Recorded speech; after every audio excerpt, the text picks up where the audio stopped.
Gulf of Mexico में 1736 feet लंबा एक बहुत बड़ा पिल सपोर्टेड बुलविंकल नामी ऑयल प्लेटफॉर्म लहरों के बीच समुद्र में मौजूद है, लेकिन यहाँ का ये हिस्सा सिर्फ 384 फीट लंबा है। यानी इसका एक बड़ा हिस्सा जो कि 1352 फीट है वो पानी के नीचे मौजूद है। ये एक स्ट्रक्चर तकरीबन एम्पायर बिल्डिंग जितना ऊंचा है, लेकिन सवाल ये है कि इतनी बड़ी चीज को जमीन से समुद्र में कैसे ट्रांसपोर्ट किया गया। इसके लिए हमें माजी के साल 1988 में जाना पड़ेगा। 1988 की इस फोटो में इस बड़ी चीज की जैकेट की तामीर में इस्तेमाल होने वाला स्टील एफल टावर में इस्तेमाल होने वाली स्टील से 10 गुना ज्यादा था और इस पूरी जैकेट का वजन 50,000 टन से भी ज्यादा है। इस जैकेट को 4.5 एकड़ जमीनी रकबे पर बनाया गया, जो कि रफली 3 फुटबॉल स्टेडियम्स के बराबर है। 2.5 साल की तामीराती मेहनत के बाद ये समुद्र में जाने के लिए तैयार था, लेकिन 50,000 टन से ज्यादा वजनी होने का मतलब ये था कि इस बुलविंकल को अपनी मंजिल तक ले जाने के लिए अपनी मर्जी के कस्टम बुलेट बार्ज की जरूरत थी। 853 फुट की बुलंदी पर यह अब तक का सबसे बड़ा बार्ज था, लेकिन इसके बावजूद ऑपरेटर्स को इस जैकेट को इंच बाय इंच उतारने के लिए 5 दिन लगे। आखिरकार ये टेक्सास के सिरे से कॉर्पस क्रिस्टी जहाज के चैनल के जरिए और गल्फ ऑफ मेक्सिको तक 380 माइल्स तक का सफर तय करने के लिए तैयार था। एक बार बुलविंकल जब अपनी मंजिल पर पहुंच गया तो इसे 90 सेकंड से भी कम वक्त में समुद्री पानी में तैरने के लिए उतार दिया गया। इसके बाद ऑपरेटर्स ने मैनुअली हाइड्रोलिक सिस्टम को ऑन किया, फ्लड वाल्व को खोला और बुलविंकल को 1350 फीट समुद्र के फर्श पर इसकी आखिरी पोजीशन पर बिठा दिया। आखिरी डेक के हिस्सों को पानी के ऊपर 15 फीट तक नजर आने वाले फ्रेमवर्क में शामिल किया गया था और इस ऑपरेशन को एक बहुत बड़ी कामयाबी समझा गया। इस तमाम मेहनत और कोशिशों पर तकरीबन $500 मिलियन की लागत आई, जो आज के हिसाब से $1.3 बिलियन कॉस्ट बनती है।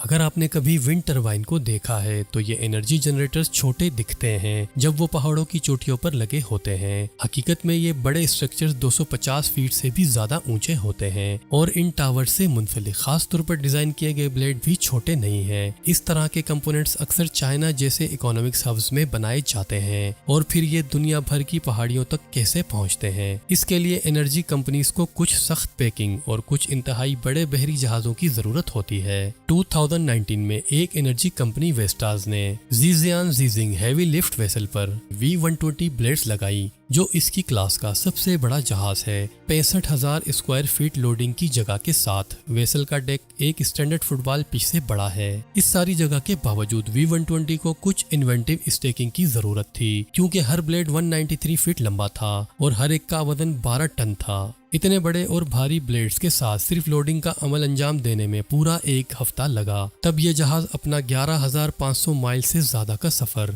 फेरल स्पेन तक शुरू कर सकता था, लेकिन इस बात को यकीनी बनाने के लिए कि इसका कार्गो स्टेबल और महफूज रहे, ये सिर्फ 11 माइल्स पर आवर की स्पीड से सिर्फ 10 नॉट्स की तेज रफ्तारी से सफर कर सकता है। हमने ये तो जान लिया कि विंड टरबाइंस के ब्लेड्स को कैसे दूसरे ममालिक में ट्रांसपोर्ट किया जाता है, लेकिन वो इसे पहाड़ों की चोटियों तक कैसे पहुंचाते हैं। यहाँ काबिल एतबार सेमी ट्रक्स और एक्सटेंडेबल ट्रेलर्स आते हैं। ये ट्रक्स एक ब्लेड के वजन को इसके 200 फीट के करीब अकबी सिरे पर एक सेपरेट ट्रेलर पर फैलाते हैं, जिसे एक एक्सटेंडेबल हाइड्रोलिक स्पाइन से जोड़ा जा सकता है। अब ये ट्रांसपोर्टेशन का एक उम्दा तरीका लगता है अगर आपका रास्ता सिर्फ एक सीधी लाइन है तो, लेकिन अब इतने ज्यादा बोझ के साथ ये लंबे ट्रक्स कैसे टर्न लेते हैं, और अगर वो ऐसा करते हैं तो क्या उन्हें सड़क के किनारे दरख्तों या रुकावटों से टकराने का खतरा नहीं होगा। इसमें परेशान होने वाली बात नहीं है, ये सब सोच समझकर किया गया है। इन रोड्स के लिए वसी तरीन मनसूबाबंदी की जरूरत होती है, जिसमें ब्लेड की नकलो हमल से पहले मखसूस कॉर्नर्स पर दरख्त, रुकावटें, हत्ता के लैंप पोस्ट हटा दिए जाते हैं। इसके ऊपरी हिस्से में पीछे वाला ट्रेलर सेल्फ स्टीयरिंग है, यानी ये मैनुअली तौर पर पायलट किए जाने की जरूरत के बगैर ट्रक के इर्द गिर्द के ट्रैक को फॉलो करता है। मिडल में इजाफी व्हील्स एक्सेल के बगैर ये ब्लेड ले जाने वाले ट्रक्स को 90 डिग्री तक हार्ड टर्न की इजाजत देता है। इनमें से ज्यादातर मशीनों को हाइड्रोलिक नेक से उठाया जा सकता है अगर ट्रक को दरमियानी लेन वाली किसी भी अनमूवेबल ऑब्जेक्ट का सामना हो तो। लेकिन क्या होगा अगर आखिरी मंजिल तक पहुंचना इससे भी मुश्किल हो, जैसे कि स्ट्रेट रोड्स और चट्टानों से भरे हुए टर्न। तब इस तरह के विंड ब्लेड एडाप्टर ट्रेलर्स काम आते हैं। इन ट्रेलर्स में हाइड्रोलिक लिफ्ट सिस्टम होता है जो कशिश शकल और स्वीपिंग एरिया के मरकज को एडजस्ट करने के लिए सड़क पर होते हुए ब्लेड को 360 डिग्री तक घुमा सकता है। इसका मतलब यह है कि ब्लेड की पोजीशन को रास्ते के मुताबिक ढाला जा सकता है। ट्रक्स को मोड़ने के लिए दरकार जगह की मिकदार को ये डिजाइन इब्तदाई तौर पर एक्सटेंडेबल ट्रेलर से कम महफूज लगता है, लेकिन यहाँ हर एक ब्लेड का वजन 88 टन है जो 172 फीट लंबे हैं। अगर ये भी आपको छोटे लग रहे हैं तो कुछ एडाप्टर ट्रेलर्स के डिजाइन को 230 फीट तक लंबे ब्लेड ले जाने के लिए मॉडिफाई किया गया है और ये अब भी चाइना के हैरत अंगेज पहाड़ों के झुकाव और तेज मोड़ों को फतह कर सकते हैं। ये एक बिग मेरिनो है जिसे गोलबर्न न्यू साउथ वेल्स के मकामी लोग प्यार से रेम्बो के नाम से पुकारते हैं। रेम्बो एक 50 फीट लंबा कंक्रीट मेरिनो शिप है। इसे 1985 में डिस्ट्रिक्ट की एक ऊन की सनत के यादगार के तौर पर तामीर किया गया था, जिसे स्टील के फ्रेम और तार की जाली का इस्तेमाल करते हुए मजबूत कंक्रीट के साथ बनाया गया था। ताहम 2007 में गोलबर्न बाईपास के मंसूबों का मतलब ये था कि रेम्बो को हरे भरे चरागाहों में मुंतकिल करने की जरूरत होगी जो सड़क से आधा मील नीचे है। अगरचे रेम्बो ज्यादा दूर नहीं जा रहा था, लेकिन इसे मुंतकिल करना कोई आसान काम नहीं था। सबसे पहले रेम्बो के स्टील की टांगों के इर्द गिर्द कंक्रीट के सांचे को हटाकर काट दिया गया, जिससे इसके नीचे खास तौर पर बनाए गए स्टील के फ्रेम को जैक किया जा सकता था। इसने 93 टन के ट्रांसपोर्टर ट्रेलर और ट्रैक्टर यूनिट के नीचे रिवर्स के लिए काफी जगह बनाई। इसके बाद इसकी टांगों को ट्रेलर के बिस्तर पर वेल्ड किया गया और आखिरकार 2 दिन की तैयारियों के बाद रेम्बो आगे बढ़ रहा था। 96 से ज्यादा व्हील्स और 620 हार्स पावर के साथ इस ट्रक को किसी समुद्री घोंगे की रफ्तार से आगे बढ़ने की जरूरत थी ताकि ये यकीनी बनाया जा सके कि ये रेम्बो शिप गिर ना जाए। खुशकिस्मती से रेम्बो बगैर किसी इशू के न्यू साइड पर पहुंचा और इसे एक डिस्प्ले रूम में तब्दील कर दिया गया। 16 अप्रैल 2014 को मॉडर्न हिस्ट्री की सबसे मोहलिक फेरी डिजास्टर जनूबी कोरिया के साहिलों पर रोनमा हुई।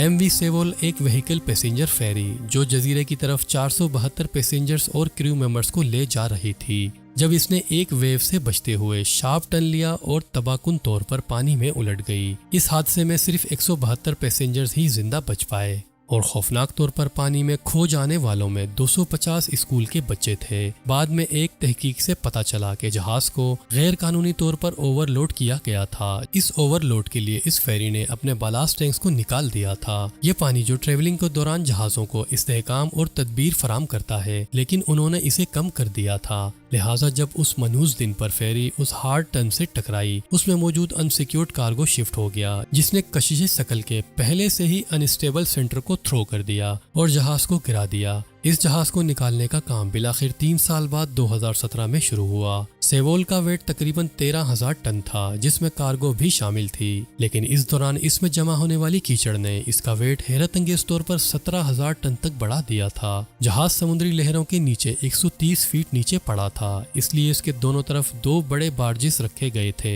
नीचे समुद्री तह को खोदकर बीम्स को नस्ब किया गया और फिर इसे ऊपर खींचने के लिए केबल्स को जोड़ दिया गया। एक बार जब मलबे का 2/3 हिस्सा बेनकाब हो गया तो एक सेमी सबमरीन वेसल्स के जरिए इसे पानी से बाहर निकालकर मोक्पो पोर्ट तक पहुंचाने के लिए नीचे रखा गया।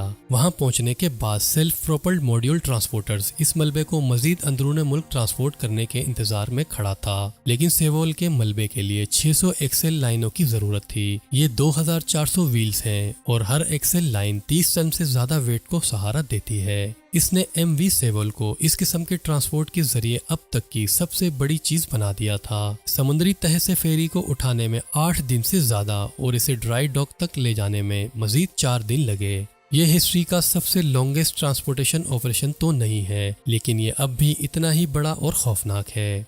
वीडियो आपको कैसा लगा कमेंट्स में अपनी राय का इजहार जरूर कीजिएगा। हमारे चैनल इन्फोमाउंट को सब्सक्राइब और वीडियो को लाइक जरूर कीजिए। अपना बहुत ज्यादा ख्याल रखिए। अल्लाह हाफिज।